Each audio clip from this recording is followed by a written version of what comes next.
I have this vivid memory from grade 8. I still remember exactly where I was sitting and the art project we were working on.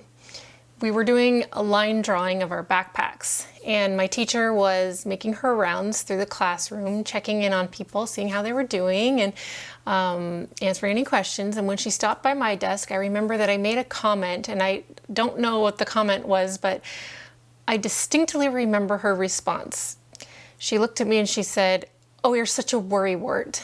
And I remember being taken back by that. I, to this day, can remember the tone of her voice and the way she pronounced the words.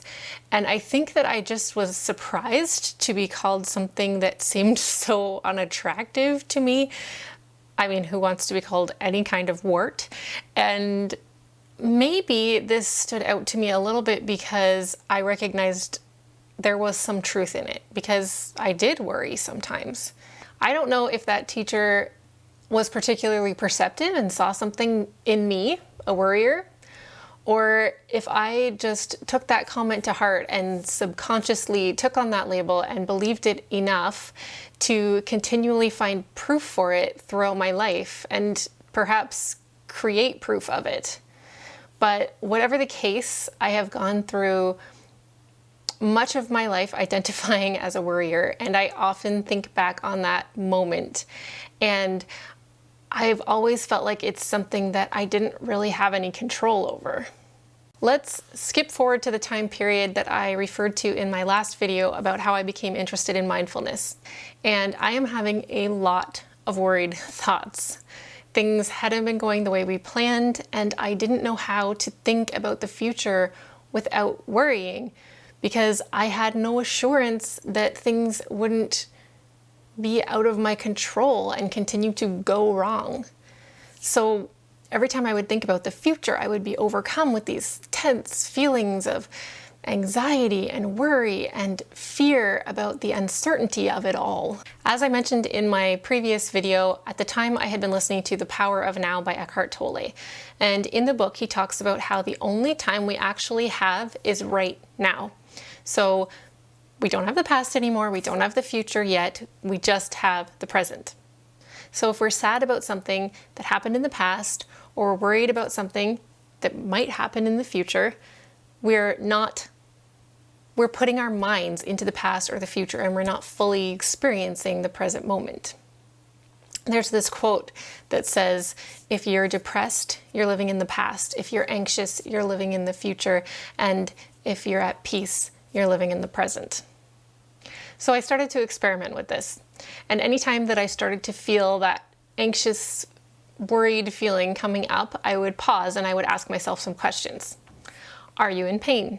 Usually the answer was no. But if the answer was yes, then I would ask, are you okay? Like, can you handle this pain in this moment? And the answer would be yes, I am okay. And I would ask, is anything bad happening to you? And the answer was pretty much always no, nothing bad was happening to me in that moment.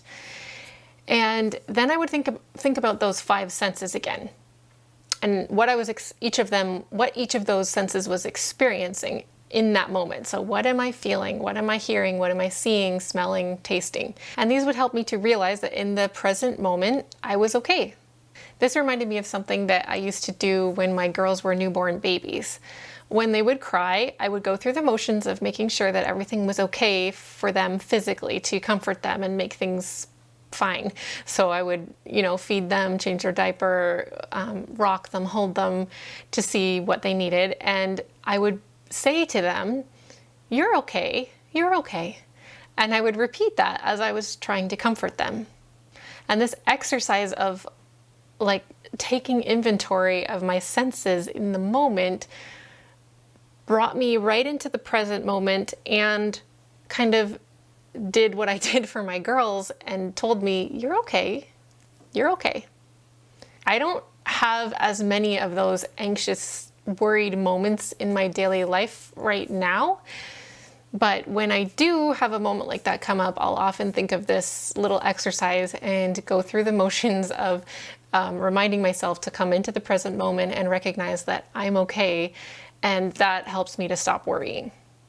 You may have already noticed that your worrying isn't helping anything, but if you're like I was and you're not quite sure how to not worry, even though you know you'd want to stop worrying, then I challenge you to try this next time you feel that worry or that anxiety coming on, and notice that the feelings you're having are probably coming from thoughts that you're having about the past or the future.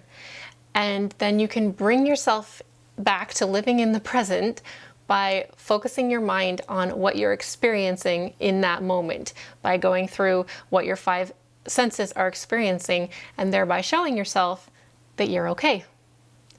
And you may be interested to know that studies have actually shown that 90% of the things we worry about never happen. So just in case you're tempted to convince yourself that worrying is useful, remember that. Try that little anti-worry exercise throughout the week this week, and if you do, let me know how it goes in the comments. I'll be back next week with another video, so if you want to catch that, you can subscribe to my channel. And in the meantime, if you want to see what I'm up to, you can come and say hi over on Instagram. I am at 𝗧𝗜𝗍𝒡𝑚emories. And if not, I'll see you here next week for the next video. Bye!